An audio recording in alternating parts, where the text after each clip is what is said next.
Right, Matt, come on. You ready to roll? Just finishing having a wee. We're rolling. Hi, what's in it from Car Wow?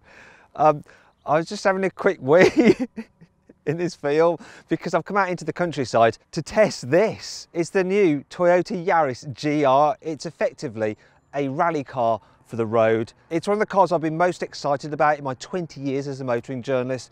And today I'm going to talk you through all the features and upgrades that this car has. It's insane. And then I'm going to see what they feel like when you drive it. Do they add up to a car that is awesome on the road? Before we get into all of that, please make sure you subscribe to this channel and hit the bell icon to turn your notifications on. That way you will not miss a single upload and probably catch me going to the toilet again in future. Buying a new car? Then head to Car Wow and my team will help you find your next car at a fair price. Car Wow, your one-stop car buying comparison site. Let's start this video by talking about the design, because you might be thinking, wait a minute, Matt, isn't the Toyota Yaris a 5-door only? Well, yes, the normal one is, but Toyota's built a 3-door version specifically due to homologation rules to go rallying. Now, this is what their rally car looks like. It's not been fully unveiled. It was supposed to be for the 2021 season. The benefit is that we now have this road car that they had to produce, which is just insane. So the roof line is 10 centimeters lower than on the normal Yaris. Reason being that they need it nice and low at the back so they can fit a big spoiler on it for the rally car. The only things that are actually carried over from the normal Yaris are the door mirrors and the front and the rear lights. Everything else is different. It's even got, this is insane, a carbon fibre roof on a Yaris. It's nuts. I mean, that helps reduce the centre of gravity, albeit by like about that much, and it adds to the body stiffness, as does the 3-door body design rather than the 5-door. Oh, this car's also about 5 centimetres longer than the normal Yaris. 18-inch alloy wheels, look lovely as well. I adore the look of this car. It's attracting big bees and loads of flies. They love it as well. Let me know what you think about it in the comments below. Here at the front, the GR Yaris is just way more aggressive than the normal Yaris. It's got a massive grille and it's the same shape as the radiator, so it aids cooling. Also, this is supposed to provide a little bit of downforce when you're going high speeds. That's what Toyota says anyway. Not sure it's true. You got your GR badge there, and you can think of GR as being Toyota's version of BMW's M or Mercedes AMG. Now, if you look here, you'll see a huge vent. This is real. It actually funnels air there, and it comes out through a little hole there to help cool the brakes. This ventage thing here, that's fake though, and I'm not so keen on this weird carbon fibre-y effect plastic. Shame about that. Otherwise, good front end. Here at the back, you can really notice just how much wider this is than the normal Yaris. It's actually 6 centimetres wider to be precise, which is quite a lot. That gives you a wider track, distance between the front and rear wheels for improved cornering, but also it allows for flared wheel arches, which helps improve the aero down the side of the car. In fact, the car's got a new roof spoiler and a diffuser. Apparently they both work and provide downforce, according to Toyota. Still not sure I believe them. But I'll tell you what's not fake for sure, the exhaust pipes. Hallelujah for that. Here on the inside, the GR Yaris gets a sports steering wheel with GR badging. Feels nice to hold. You've also got some sports seats, which are a bit more body hugging than in the standard car. And they've got this Alcantara material on them, so it grips you, so you don't go sliding out your seat when you're hooning around the corners. I like the fact that it's got that backrest release rather than a ratchet, so you can get it into the ideal position. My only minor complaint is the fact that I wish that this seat would just go a little bit lower. This being a sporty car, I like to go as low as possible. You've also got some sporty aluminium pedals and a leather gear selector with some red stitching. And Toyota has actually raised the gear knob up by 5 centimetres, so your hand doesn't have to travel so far to touch it. Sorry, to operate it. Then you've got another knob here, which I'll talk about a bit later.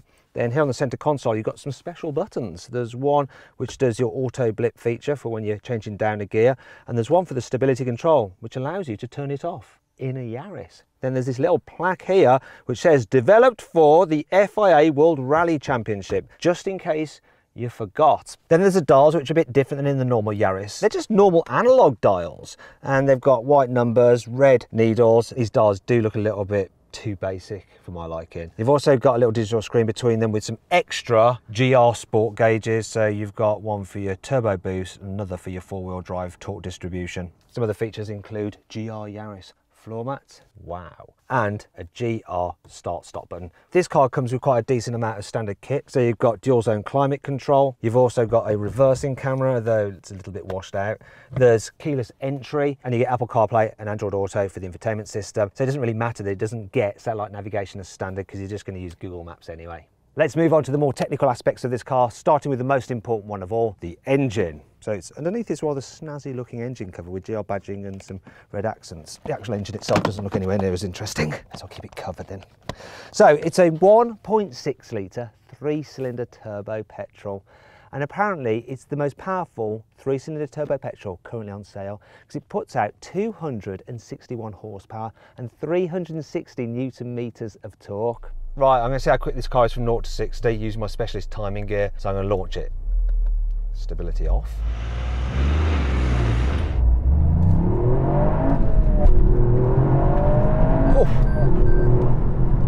Oh, that was good.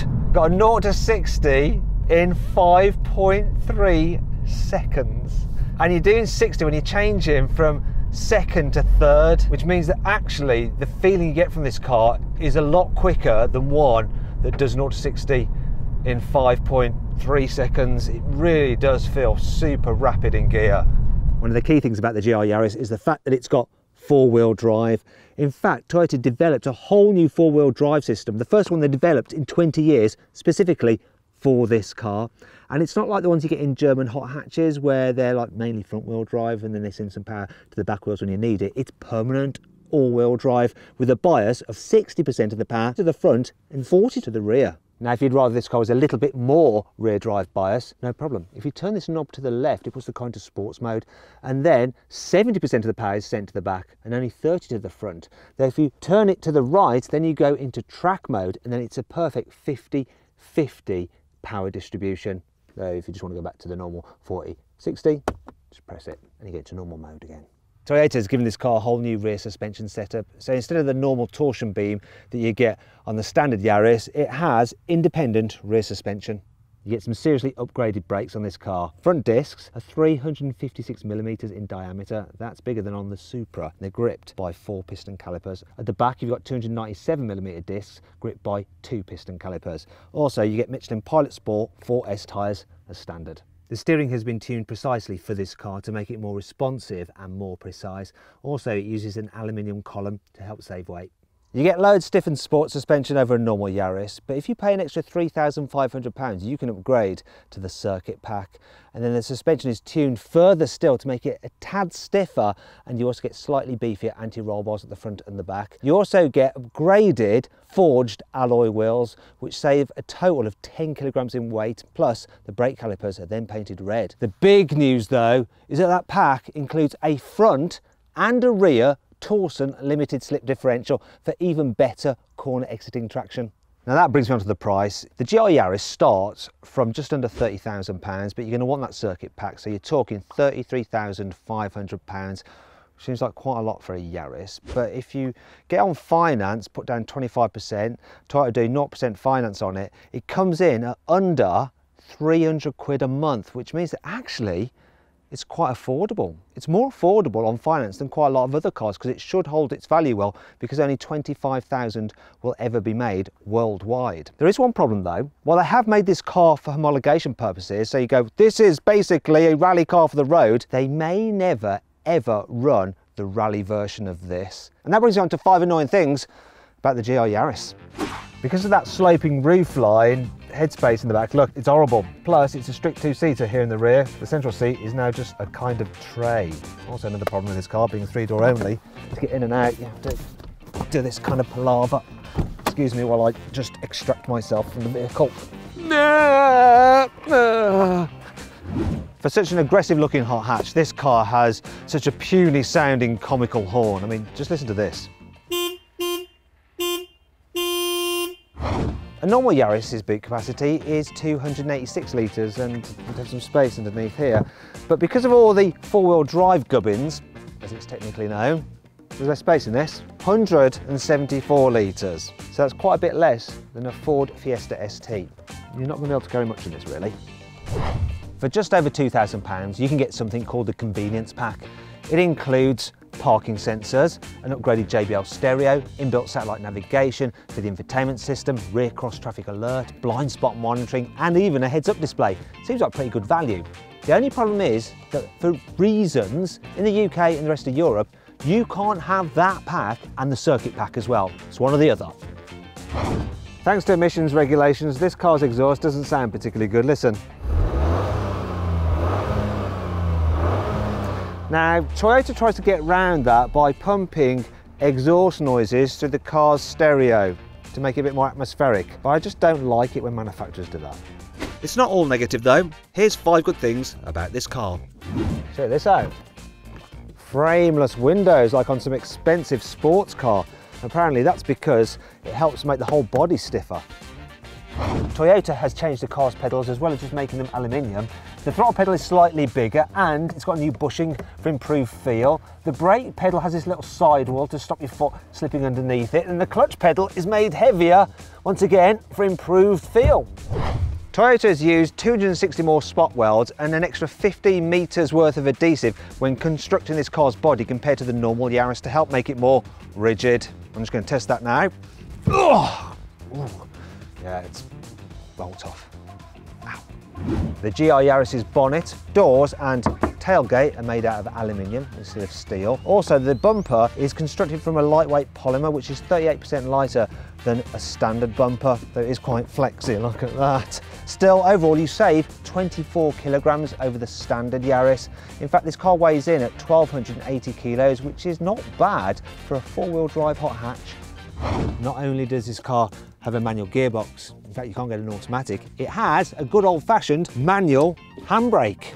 And when you actually pull it up and engage the brake, it automatically decouples the four-wheel drive system. That's right, Toyota are actively encouraging you to do handbrake turns in this car.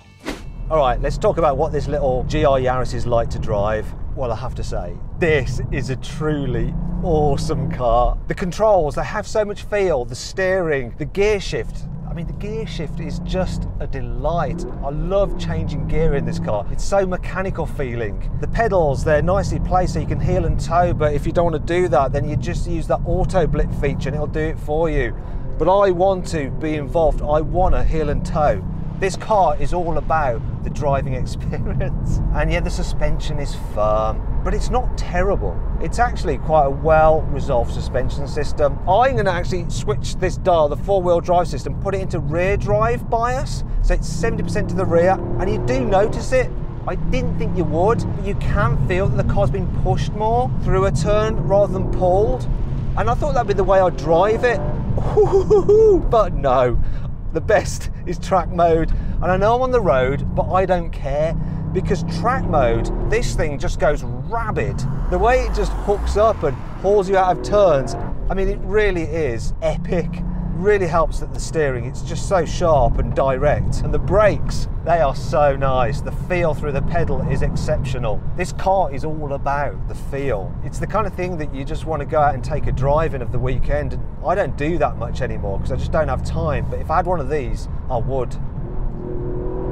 This engine's crazy. You do have to spin it. It's not punchy dead low down. It really comes on song above 3,000 RPM, and then it just races to the red line. It doesn't run out of puff. It reminds me of Mitsubishi Evo 6 Tommy Mäkinen, which isn't too surprising when you think that Tommy Mäkinen is in charge of the GR Racing WRC team. And you can feel his spirit, you can feel that kind of thing in this car. It's absolutely awesome. Finally, let's see what this car is like to drive on the motorway, because you can use it as a daily driver, and I'll tell you what, it's got one feature that you don't get as standard on much more expensive German cars, and I didn't have on my Mercedes A45 AMG, and I really missed, and that's automatic cruise control. This has it as standard, so I'm just going to put it on now, set the speed, and I can use the radar control to keep me a safe distance from the car in front. It's also got lane keeping assist. It will actually keep me central in the lane. Can't believe it's got that! My only complaints about this car when driving on the motorway at speed is that you get quite a bit of wind whistle from around the door mirror and a bit of tyre noise just echoing through the cabin. Other than that, it's fine. Do you know what? There's been a few cars that have really stood out in my time as a motoring journalist that I absolutely just fell in love with right from the get-go. One was the BMW 1M Coupe. just amazing car. However, it was a little bit spiky and scary on the limit. Another one was the Toyota GT86, brilliant pure sports car. Unfortunately, it's just a bit underpowered. Another one was a Suzuki Jimny, super cute, affordable, amazing off-road, just a bit crap on-road, though I still ended up going and buying one of those. And another car that I've instantly fallen in love with is this. It's amazing, I absolutely adore it. And it doesn't seem to have any serious compromises like those other cars I've just mentioned. So I'm really, really worried that I might actually end up buying one. The question is, should I sell my Porsche 996 to fund a Toyota GR Yaris? That's the question. Let me know what you think in the comments.